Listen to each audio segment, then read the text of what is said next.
综艺天王吴宗宪传出要当高雄5月份观光大使，不过他说5月开演唱会很忙，时间难以胜任，还透露会找韩国瑜、陈其迈合唱。另外，吴宗宪也对虐童事件愤怒，还说再有虐童事件就要烧立法院招牌。艺人吴宗宪，5月我刚好是最忙的时间是不可能的，时间真的是太忙。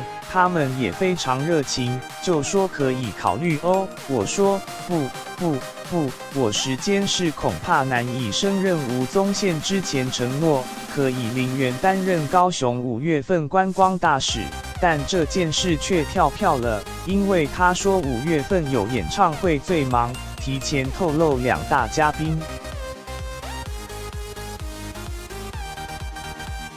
艺人吴宗宪有韩国瑜也有陈其迈，但是呈现的模式是什么？一定会给大家非常大的惊喜。是本人一定会到吗？我不能告诉你太多，大方透露与韩国瑜、陈其迈同台，要唱《夜袭》和《红豆》。身为高雄子弟，尽管没时间当代言人，但他霸气在高雄设分公司，创造就业机会。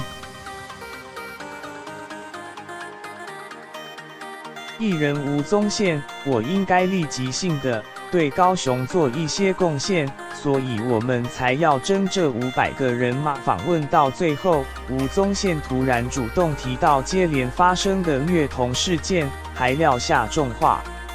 艺人吴宗宪，台湾只要再有一个孩子被虐待或者被杀害，我就直接杀到立法院，把立法院那3个字现场拿下来，现场烧掉。你觉得我在开玩笑对不对？要不然你试试看。对于虐童事件，吴宗宪言辞中透露愤怒，不排除要找上立法院，用行动表达不满。